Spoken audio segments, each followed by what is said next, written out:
Lasagna can be a very challenging meal to plate. It can end up a bit messy, but if we lean into that, we can still present a truly elegant dish.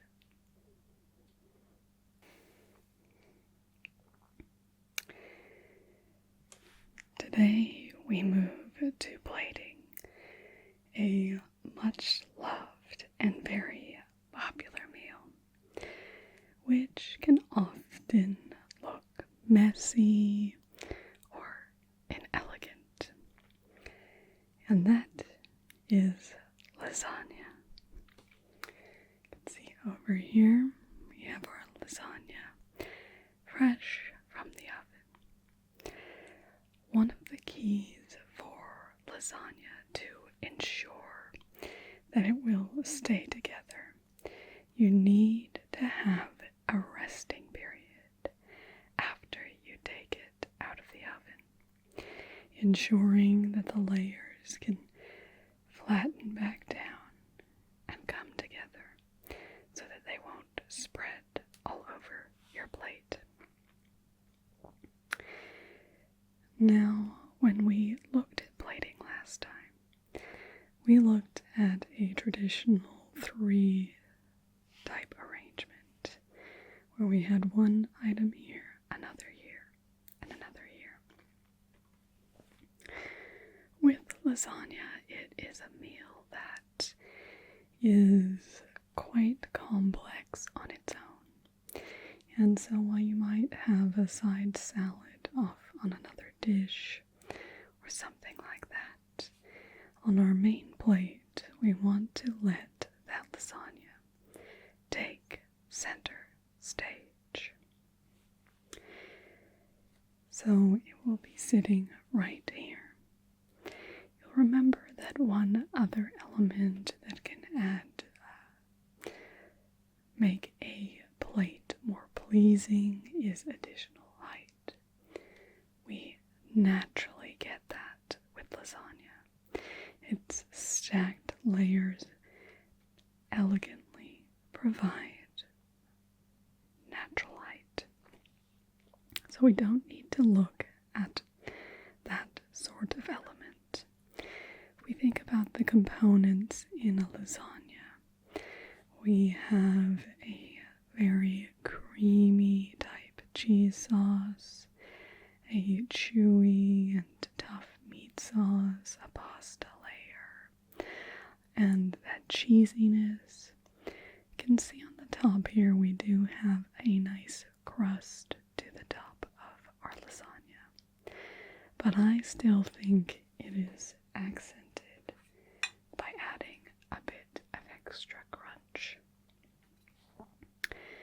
So you can make Parmesan crisps by grating Parmesan cheese into an oiled pan and letting that cook.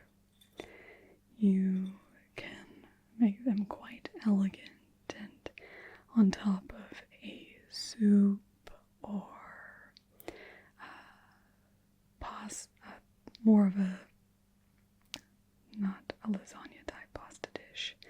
You can use it to cover, almost like a lace covering.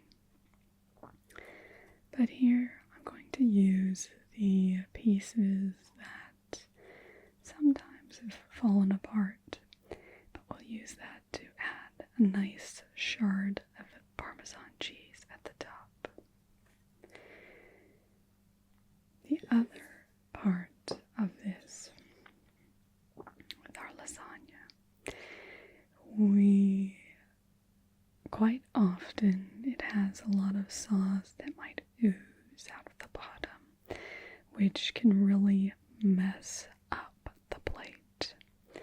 I love to just lean right into this and create a mirror of sauce on the bottom of the plate. So we have a supplemental sauce here. You can see the sauce that we have is very smooth and it will just sit nicely. It doesn't add additional meat, but just burst of tomato flavor. And as you are eating, you'll be able to scoop little bits of that into every bite. So we'll add a bit of crunch, a bit of sauce, and we'll then garnish it with our fresh, beautiful basil. This basil is just grown in a window right here, so it is perfect. Just picked less than 10 minutes ago. So, to start off with, we will put our sauce onto the bottom. You don't want to just pour your sauce out. We want to ensure that it goes out from the center, just how we want it to. So we might move it a little around. We want a nice bit of sauce. For this one, you can sometimes go all the way out to the rim, breaking our rule of not going into that space. But it's usually best if we start off at about this area.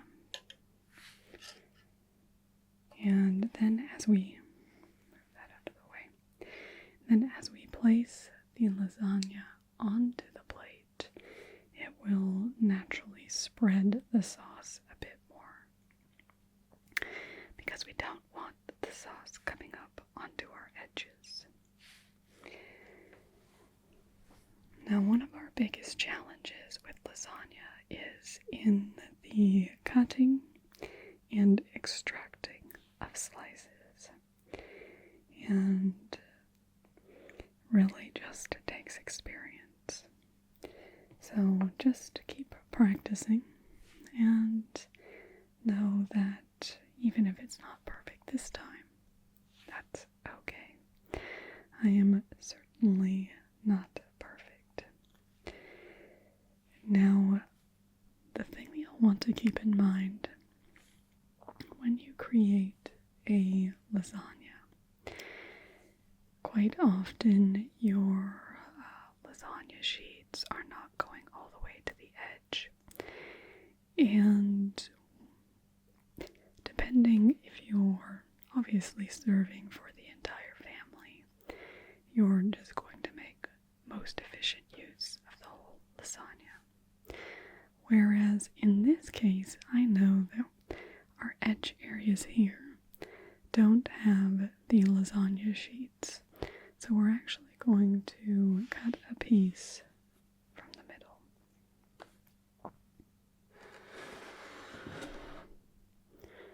So we'll move this out. And then we're just going to cut very gently. This is actually a unique lasagna in that it's not made with ricotta cheese. It's made with a roux instead and has cheddar cheese instead. You can also do it with mozzarella, but it is quite delightful. Okay. Now the other hint for the most elegant plating is to actually let this cool completely and serve it the next day. Just reheat individual slices. Even the amount of time out of the oven that we've had doesn't allow it to set as elegantly as we would like. But we'll work with what we've got. Now we've got that, and we're going to want a larger spatula for lifting it out so that we will maintain the shape of this lasagna. And for that, I will use use our handy dandy Barbie bait. Very handy for out on the barbecue. That could be good for this as well.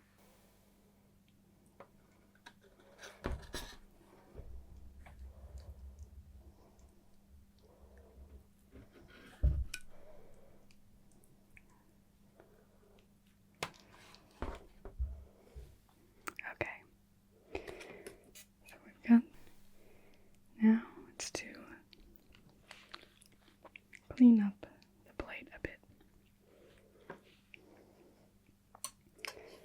Cover up some of these little bits with some extra sauce.